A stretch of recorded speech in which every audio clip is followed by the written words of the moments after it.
Hello students, Oxford public school की online class में आपका स्वागत है। बात चल रही थी एक्सरसाइज 5.1 जो समाप्त हो गई थी और आज हम लोग बात करेंगे 5.2 के बारे में। ठीक है, कौन सी एक्सरसाइज 5.2 के बारे में बात की जाएगी और उसमें देखा जाएगा किस क्वेश्चन को कैसे लगाया जाता है। तो हमने इसमें क्या किया था, आपको बताया था पिछली एक्सरसाइज में a+ib को बदलते थे। ठीक है, इसमें हम उसके आगे के लेवल पर चलेंगे। समझ गए हैं? तो देखिएगा, जैसे दिया है एक्सरसाइज 5.2 और जो क्वेश्चन नंबर 1 है वो क्या कहता है, कहता है x और y के वास्तविक मान ज्ञात करो। तो जैसे आपका दिया है पहला वाला x + iy इंटू क्या है 2 - 3i, 2 - का 3i बराबर कितना दिया है 4 + i। अब आपको एक काम करना है, पहले इसकी मल्टीप्लाई कराना है, फिर आपको वास्तविक भाग और काल्पनिक भाग की क्या करना है, तुलना। ठीक है, तो हमने इसको पहले उतार लिया, तो ये आपका हो जाएगा। तो इसकी इधर गुणा हो जाएगी 2x, इसकी इधर हो जाएगी -3xi, इसकी हो जाएगी +2i और ये हो जाएगा -3i² बराबर हो जाएगा 4 + i। इतनी बात समझ में आ गई है भाई? आपने क्या करा, इसमें गुणा कराई, इसकी इससे गुणा कराई, इसकी इससे गुणा कराई और इसकी इससे गुणा कराई। 2x - 3xi + 2iy और i² का मान अगर आप -1 रख देते हैं तो ये कितना हो जाएगा +3। आ गया समझ में? अब आप वास्तविक भाग अलग करेंगे तो क्या होगा 2x + 3y एक ब्रैकेट में और i का मान तो हो जाएगा 2y - 3x बराबर आ जाएगा 4 + i। ये वास्तविक भाग और ये कैसा हो गया, काल्पनिक भाग। तो हम इसमें क्या करेंगे, वास्तविक तथा काल्पनिक भागों की तुलना करने पर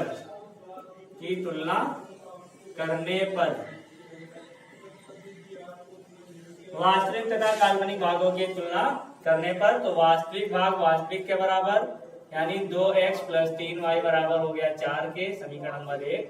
और ये वाली समीकरण अलग, 2y - 3x बराबर कितना हो जाएगा 1। क्यों? क्योंकि i का गुणांक ये 1 है इधर और इसका i का गुणांक ये वाला है। अब इस समीकरण को हमको हल करना है। ठीक है, क्या करना है, हल। तो कैसे हल करेंगे इसको अब आप देखिएगा। हम इसमें क्या कर रहे हैं, यहाँ पर कर रहे हैं। ठीक है ना, 2x + 3y बराबर है 4 और है आपका 2y - 3x बराबर 1। तो आप एक काम ये कर सकते हैं, या तो x के गुणांक बराबर करें और या y के। हम इसमें करते हैं 2 से गुणा, नहीं इसमें 3 से कर लेते हैं और इसमें कर देते हैं 2 से गुणा। आ गया समझ में? चलिए x के गुणांक बराबर हो रहे हैं तो आपका हो जाएगा 3 × 6x + 9y बराबर 12।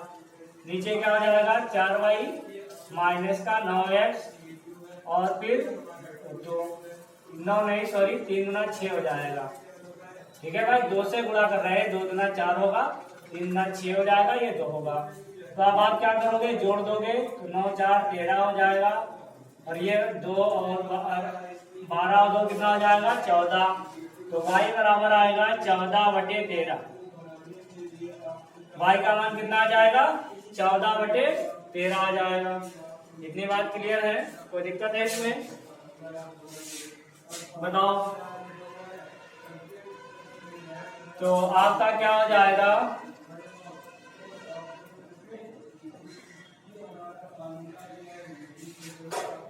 तुलना करने पर यह लग रहा y का मान आया 14/13। अब y का मान किसी एक समीकरण में रखते हैं। y का मान समीकरण 1 से तो 2 × x प्लस 3 गुणे वाई बराबर 4। तो 13 गुना हो गया 26x प्लस 42 आ गया समझ में, और बटे 13 बराबर 4। तो अब इसकी इधर गुणा कराएंगे और इसको हल कर लेंगे, हमारा मान भी आ जाएगा। क्लियर है? या इसको ऐसे कर लो, इसको ऐसे रहने दो, और ये 4 माइनस का 14 या 42 बटे 13 कर लो। तो 2x बराबर आ जाएगा 52 माइनस का 42 बटे 13। अब इसका x का मान आ जाएगा कितना, 10 बटे 13, यानी कि x का मान आ जाएगा 5 बटे 13। कितना आ जाएगा, 5 बटे 13। कैसे? 2 से 10 क्या होगा, कट जाएगा, 5 बटे 13 आंसर आ जाएगा। अगर इसमें कोई दिक्कत हो तो बताओ, समझ में आ रहा है कि नहीं आ रहा है? कोई दिक्कत है भाई? 2x बराबर 10 बटे 13, तो x बराबर आ गया 5 बटे 13। x का मान आया 5 बटे 13 और y का मान आया 14 बटे 13। ठीक है, समझ गए हैं? कोई दिक्कत नहीं है। चलो भाई आगे देखते हैं।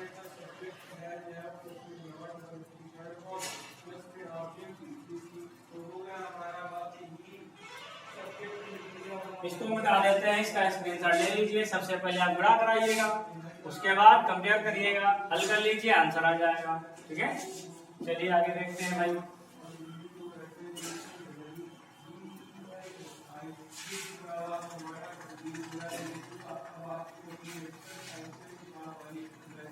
अगले क्वेश्चन की ओर बढ़ते हैं।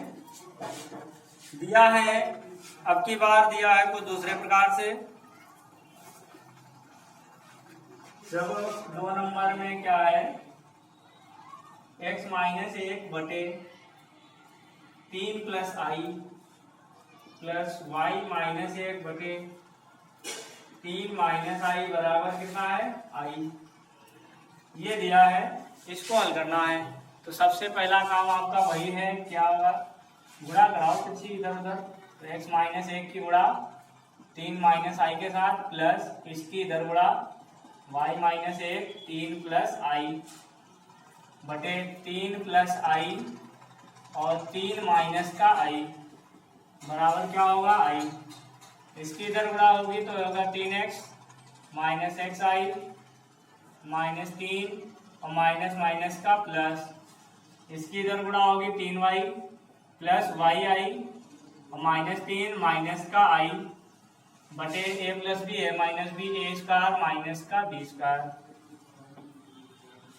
तो अब देखना ध्यान से, कोई दिक्कत है नहीं इसमें। x की 3 से हो गई और माइनस इससे हो गई माइनस का 3 और ये प्लस का। गुणा तो हमारी सही है। अब हम क्या करेंगे, इससे तो ये कट गया है, ठीक है, और क्या कट रहा है, और तो कुछ कट नहीं रहा है। तो आप इसमें x कॉमन लेंगे, क्या बन जाएगा, देखो यही तो है। या ऐसा कर लो, आप वास्तविक भाग अलग करिएगा, काल्पनिक भाग क्या करिएगा, अलग। तो यहाँ पर कितना है 3x माइनस का कितना हो जाएगा 6, इतनी बात समझ में आ गई, प्लस y 3y। ओके, अब i वाले लिख लो तो होगा y माइनस का x इंटू आई बटे 3 या 9 और आई स्क्वायर का मान -1। फिर से कराओ बड़ा, तो क्या होगा 3x minus 6 plus 3y plus y minus x into i बराबर 10i। इसकी हमने क्या करा दी, तिरछी गुणा। अब हम क्या करेंगे, इसमें यही करेंगे कि वास्तविक भाग और काल्पनिक भाग की क्या कर देंगे, तुलना। क्लियर है? अगर नहीं समझ में आया दोबारा देख लो। इसकी कराओ इधर गुणा और इसकी कराओ इधर गुणा। जब गुणा हो जाएगी, ठीक है, ये वाली आपकी गुणा हो जाएगी। उसके बाद आप क्या करेंगे, वास्तविक भाग और काल्पनिक भाग एक में करेंगे। क्या इधर कोई वास्तविक भाग है, नहीं है, तो क्या कर दीजिएगा 0। तो लिखिएगा वास्तविक तथा काल्पनिक भाग की तुलना करने पर, भाग की तुलना करने पर, तो चलो देखो, तो यही होगा 3x प्लस 3y माइनस 6 बराबर क्या हो जाएगा 0, क्योंकि वास्तविक भाग इसमें नहीं है। 3 कॉमन अगर आप ले ही लेंगे तो क्या आ जाएगा, 3 जीरो में चला जाए तो x प्लस वाई माइनस 2 बराबर 0, समीकरण नंबर 1। दूसरा क्या है, y माइनस एक्स बराबर 10 आएगा, क्योंकि i का गुणांक इधर 10 है और इधर ये वाला है। समझ गए। चलिए इन समीकरणों को क्या करते हैं, जोड़ लेते हैं। जोड़ने पर जब आप जोड़ेंगे x से x खत्म होगा 2y, और ये कितना हो जाएगा माइनस का 2 बराबर का 10, 2y बराबर हो गया 12, y बराबर 6 आया। y बराबर कितना आ जाएगा 6, ठीक है ना। अगर इसको उधर ले जाते तो भी बात वही थी ना। अब आप क्या करेंगे, y का मान किसी एक समीकरण में रख देंगे। y का मान समीकरण 1 से, समीकरण 1 क्या थी, x minus y x plus y minus 2 बराबर 0, तो x प्लस 6 माइनस 2 बराबर 0, x प्लस 4 बराबर 0, x बराबर माइनस का 4, x का मान माइनस 4, y का मान 6, यही आपका आंसर। यही इसके क्या है, वास्तविक मान है x और y के। अगर कोई दिक्कत है इसमें तो बताइए। नोट करना है आपको, आप नोट कर सकते हैं। x का मान माइनस 4 रहेगा, y का मान रहेगा 6। सबसे पहले गुणा कराओ और फिर क्या करो, हल। हम अब क्या करेंगे, इसमें 3 क्वेश्चन और 4 क्वेश्चन आपके लिए छोड़ देते हैं। इसको आप स्वयं करेंगे, इसको अपने आप से हल करने का प्रयास करेंगे। अगर ये क्वेश्चन नहीं लगेंगे तो आप पूछ लीजिएगा। अब हम क्वेश्चन नंबर 5 की ओर चल रहे हैं, इसको मिटाते हैं, ठीक है। इसको मिटा दिया जाए।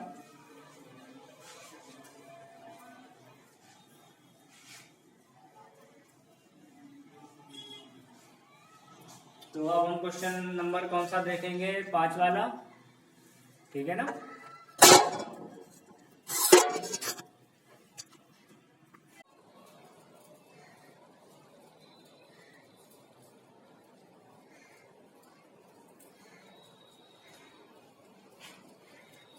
Hello students, Oxford public school की ऑनलाइन क्लास में आपका स्वागत है।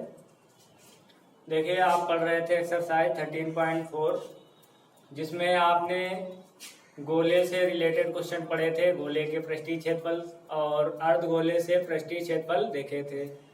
अब आपने अभी तक क्या किया है, पृष्ठीय क्षेत्रफल पढ़े हैं, केवल संपूर्ण पृष्ठ पढ़े हैं, लेकिन अब आप आयतन के बारे में पढ़ेंगे। समझ गए हैं, क्या पढ़ेंगे, आयतन।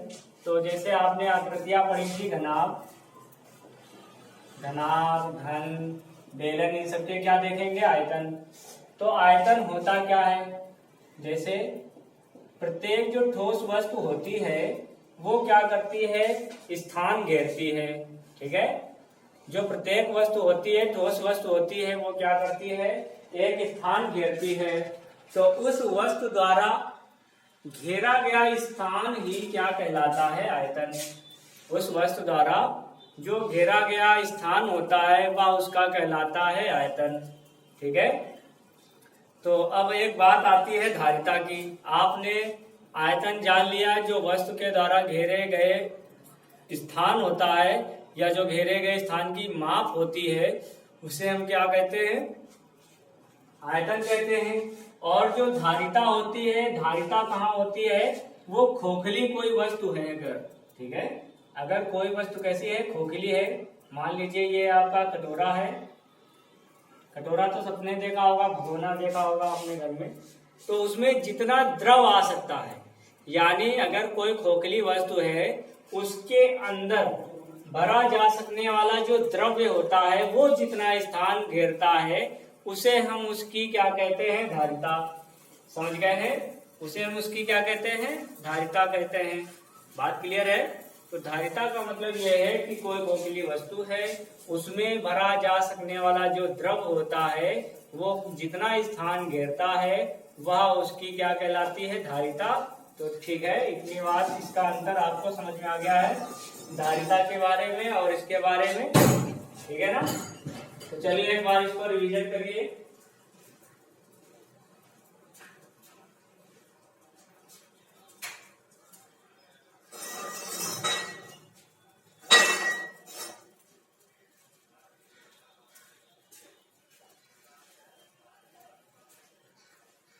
तो आपने धारिता और ये इससे जान लिया है। तो आपका घनाभ कैसे होता था, मान लीजिए एक आयत बनाते हैं और एक आयत और बनाते हैं और इनको कोरों को मिलाते हैं, ये आपका बनता था घनाभ, ठीक है ना। तो ये क्या बनता है, घनाभ। अब जैसे घनाभ में क्या होता है, ईंट आपने देखी होगी जो घर में अपने लगी दीवार में, वो ईंट कैसे होती है, उसके द्वारा जितना घेरा गया आयतन होता है वो उसका क्या कहलाता है, आयतन कहलाता है। ईंट के द्वारा जो घेरा गया स्थान होता है वो उसका क्या कहलाता है, आयतन। तो जो ईंट में होता क्या है, घनाभ होता है। तो आप एक बात ये जान जाइए सीधे सीधे, घनाभ का आयतन होता है लंबाई गुणे चौड़ाई और गुणे ऊंचाई, ठीक है ना। लंबाई गुणे चौड़ाई गुणे ऊंचाई। आपको लंबाई दी जाए, चौड़ाई दी जाए, ऊंचाई दी जाए, आप आसानी से घनाभ का आयतन निकाल सकते हैं। घन का आयतन क्या होता है, घन का आयतन निकालना है तो घन में सभी भुजाएं क्या होती हैं, बराबर। एक आप बनाओ वर्ग, एक दूसरा बनाओ वर्ग, अब इनकी कोरों को मिलाओ, ये हो गया घन। तो ये जितना स्थान घेरेगा उसका होता है फॉर्मूला भुजा की घात 3, यानी भुजा क्यूब, ठीक है। साइड क्यूब, ए क्यूब, जो भी लिखना चाहो आप लिख सकते हो। तो ये घन का आयतन, इसको वही अभी हम देखेंगे। अब जैसे कोई पानी की टंकी है, उसमें आपसे आयतन ना पूछेगा, आयतन ना पूछ करके उसकी कैपेसिटी पूछेगा कि ये जो कैपेसिटी है कितनी टंकी में पानी आ सकता है, कितना क्या है, वो हम निकालेंगे, वो भी आयतन मान करके ही निकालेंगे, समझ गए। तो चलिए भाई अब अच्छा एक्सरसाइज की ओर बढ़ते हैं। इसमें ज्यादा कुछ पढ़ने वाला है नहीं। अगर आपको कोई डाउट लगता है तो इसके जो फार्मूले हैं वो आप आसानी से पढ़ लीजिएगा।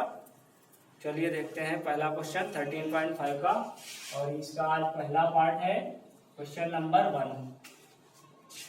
माचिस की डिब्बी तो आपने देखी होगी, घर में होती है। तो माचिस की डिब्बी की माप दी गई है 4 सेंटीमीटर, 2.5, 1.5। तो ऐसे ही 12 डिब्बियों के पैकेट का आयतन क्या होगा। तो आप लिखेंगे सॉल्यूशन में, माना क्योंकि माचिस की डिब्बी की लंबाई, मान लेते हैं आप, माना माचिस की डिब्बी की लंबाई, पहली वाली मान ली गई क्या है, लंबाई 4 सेंटीमीटर, चौड़ाई मान ली जाए 2.5 सेंटीमीटर और ऊंचाई मान ली जाए क्या होगा, 1.5। भाई आयतन ही तो दिया होता है, लंबाई गुणे चौड़ाई गुणे ऊंचाई, समझ में आया। अब आप क्या करेंगे, तो आप क्या लिखेंगे, अतः माचिस की डिब्बी का, माचिस की डिब्बी का आयतन होता है लंबाई गुणे चौड़ाई गुणे ऊंचाई। अच्छा, अगर आप ये कह रहे होंगे ये तो दिया ही हुआ था, तो ये करने की क्या जरूरत है, ये फोकट का काम क्यों कर रहे थे आप। फोकट का इसलिए क्योंकि आप हल जब करेंगे तो आपको दिखाना पड़ेगा हमने इसमें लंबाई क्या ली, चौड़ाई क्या ली और ऊंचाई क्या ली। तो आप एक माचिस की डिब्बी का हम निकाल रहे हैं आयतन, ठीक है, किसकी, क्योंकि एक माचिस की डिब्बी का आयतन निकाल लिया जाए। तो ये आपका गुणा हो जाएगा 100, 25 की 4 से गुणा 100, 1 और ये। अब 15 में 10 की गुणा करोगे 1500, मतलब 15 गुणे 10 करोगे, 10 ही तो है, तो 150 हो जाएगा और एक अंक का दशमलव। आंसर आ जाएगा 15 सेंटीमीटर क्यूब। कितना आ जाएगा, 15 सेंटीमीटर क्यूब, ठीक है। उसके बाद क्या करना है, लिखना होगा अतः ऐसे ही 12 माचिस की डिब्बियों का आयतन 12 से कर लेंगे गुणा, सिंपल। तो इसकी गुणा आती है 180 centimetre square, sorry centimetre cube की आवश्यकता पड़ेगी। कोई दिक्कत है, कोई समस्या है? तो इतना आयतन एक 12 माचिसों के द्वारा घेरा जाएगा। बहुत सिंपल था, जल्दी से आप नोट कर लीजिए अगर नोट करना है। अब हम देखेंगे इसके बाद 2 नंबर, क्वेश्चन नंबर 2। मिटा दिया जाए इसको, स्क्रीनशॉट ले लो।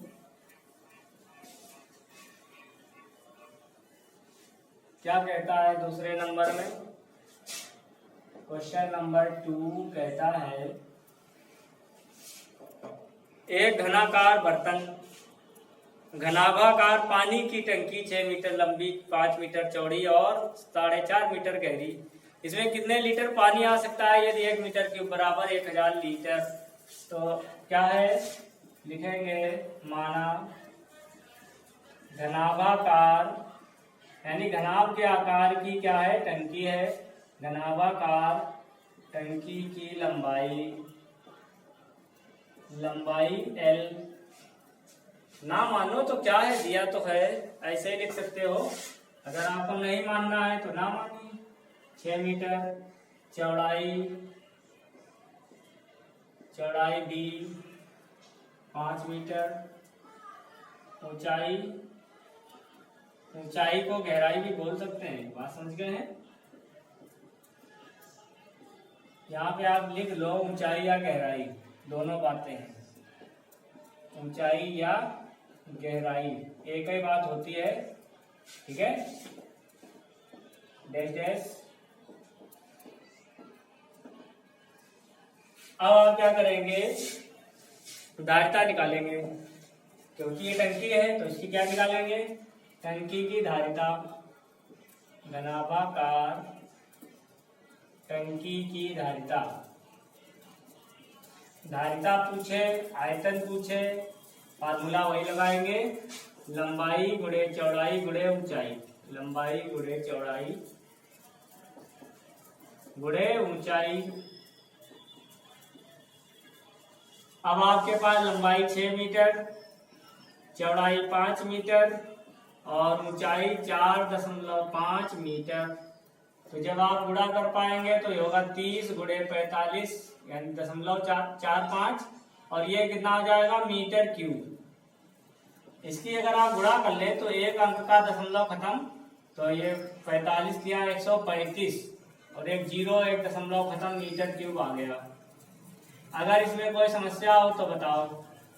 तो ये घनाभाकार टंकी की धारिता आई। धारिता का मतलब इतना इसमें द्रव्य भरा जा सकता है, ठीक है ना। अब आपको दिया गया है चूंकि 1 मीटर क्यूब बराबर है 1000 लीटर। अब अच्छा, 1 मीटर क्यूब का मतलब क्या समझे, इसका मतलब यह है कोई एक घन के आकार की टंकी है, समझ गए हैं, घन के आकार की क्या है, टंकी। अब उसके जो घन के आकार की टंकी है 1 मीटर लंबी है, 1 मीटर चौड़ी है और 1 मीटर ऊंची है, उसमें 1000 लीटर पानी आएगा। कितने लीटर पानी आएगा, 1000। ये बात याद रखेंगे। कोई दिक्कत है बताओ भाई, उसमें क्या होगा कि 1000 लीटर पानी आ जाता है। तो आप इसमें ये लिखिएगा, अतः क्या करना है, क्या पूछ रहा है देखते हैं। टंकी में आने वाला पानी, टंकी में आने वाले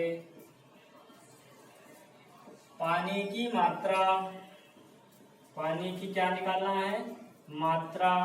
तो आप क्या करेंगे, 135, 1 मीटर क्यूब में आता था 1000 लीटर, तो इतने 135 में कितना आ जाएगा, 1000 से गुणा हो जाएगी, लिख देते हैं, क्योंकि 1 मीटर क्यूब बराबर होता है 1000 लीटर, इसीलिए 135 मीटर क्यूब में मीटर क्यूब हटाइए 1000 से गुणा कर दीजिए, तो इतने लीटर आ जाएगा पानी। 1,35,000 लीटर पानी आएगा टंकी में। इसको आप आसानी से अपने इस कॉपी में लिख सकते हैं। ओके, कोई प्रॉब्लम नहीं है इसमें, समझ गए? चलिए नोट करना चाहो तो नोट कर लो।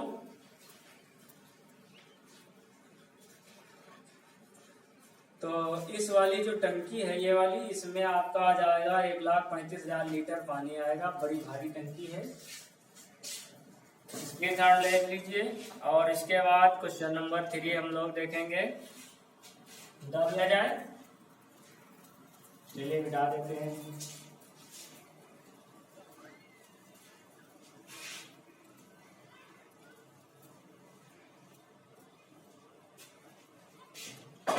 एक घनाभाकार बर्तन 10 मीटर लंबा 8 मीटर चौड़ा, इसको कितना ऊंचा बनाया जाए इसमें इतने घन मीटर द्रव्य आ सके।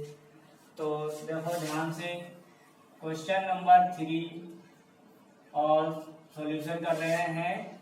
माना बर्तन की लंबाई मान लेते हैं, क्या लंबाई मान ली जाए L, कितना मीटर है 10 मीटर लंबा है, समझ गए। चौड़ाई मान लो आप B मान लो, चौड़ाई कितनी हो जाएगी देखते हैं भाई, 8 मीटर चौड़ा है, 8 मीटर चौड़ा। माना ऊंचाई, ऊंचाई मानी गई है H, ऊंचाई मान ली गई है H मीटर। अब अच्छा, जो इसमें पानी आएगा वो इसके आयतन के बराबर होगा, होगा नहीं होगा? तो इसमें ये टंकी जो बर्तन है उसका क्या है, घन मीटर द्रव्य आ सके तो लिखेंगे बर्तन की धारिता, क्योंकि बर्तन की धारिता दी गई है। अगर आप आयतन भी मान सकते हैं तो कोई इसमें प्रॉब्लम नहीं है। बर्तन की धारिता दी गई है 308 मीटर क्यूब, ये तो दिया है, सॉरी 380 दिया है, इसको 380 लिख दीजिए। तो आप बर्तन की धारिता होता क्या है, LBH, घनाभाकार है ना, तो यहाँ पे आप लिखिएगा 380, इनका मान है 10, इसका मान है 8, इसका मान है 380। तो एक 0 से 0 कट जाएगा, H बराबर आएगा 38/8। चलिए इसको काट दीजिए, 2 से काटिए, 4 बार जाएगा और ये आ जाएगा 19/4। तो H बराबर आपका आ जाएगा 16 हो जाएगा।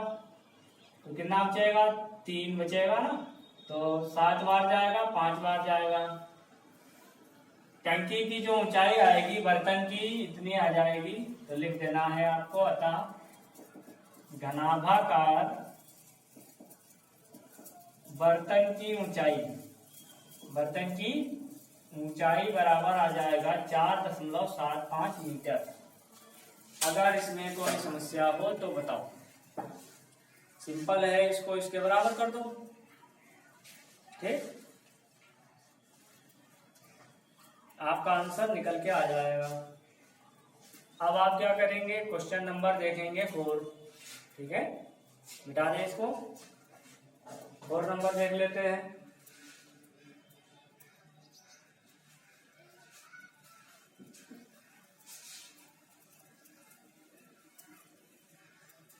देखो 4 नंबर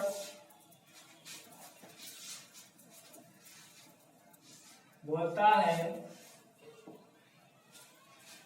एक हौज का पेंदा आयताकार, हौज में 420 घन मीटर पानी। अच्छा, जो ये पानी है तो ये क्या है, हौज की धारिता के बराबर है, ठीक। हौज के पेंदे की लंबाई चौड़ाई दी गई, हौज में कितनी पानी गहराई ज्ञात की जा सकती है, हौज में पानी की क्या ज्ञात करना है, गहराई। तो आप सिंपल सा काम यही करिए, हौज की धारिता लिखिए कितनी है, 420 घन मीटर, लंबाई चौड़ाई दी गई है, और आप क्या निकालेंगे, गहराई। तो जैसे अभी क्वेश्चन लगाया था हमने तीसरा वाला, बिल्कुल वैसे ही क्वेश्चन लगाइएगा। लगा पाएंगे, बिल्कुल लगा पाएंगे, ऐसे ही तो है। तो ये हम आपके लिए छोड़ देते हैं। तो अब हम क्वेश्चन नंबर हम आपको बताएंगे 5 वाला, ठीक है ना। कौन सा बताएंगे, 5 नंबर बताते हैं। चलो देखो भाई, क्वेश्चन नंबर 5 क्या कहता है। कहता है एक घनाभाकार टंकी की धारिता है 50,000 लीटर पानी, बड़ी भारी टंकी है, उसमें 50,000 लीटर पानी आ जाता है। यदि इस टंकी की लंबाई और गहराई दी गई है तो आपको ज्ञात करना है इसकी चौड़ाई। तो चलिए इसका हल करते हैं, लिखते हैं। क्योंकि टंकी की धारिता, अच्छा एक बात ये समझ में आ गई होगी, धारिता कहाँ निकाल रहे हैं, जिसमें हम द्रव भर रहे हैं उसकी क्या निकाल रहे हैं, धारिता। और जिसमें ठोस संख्या है उसमें हम क्या निकाल रहे हैं, क्या निकाल रहे हैं बताओ, उसमें निकाल रहे हैं आयतन। लीटर है भैया, ध्यान देना, इसमें 50,000 लीटर है। यदि इस टंकी की लंबाई, तो क्योंकि टंकी की लंबाई, मान लेते हैं, माना टंकी की लंबाई L बराबर है 2.5 मीटर और टंकी की गहराई मान लीजिए h, ये है 10 मीटर।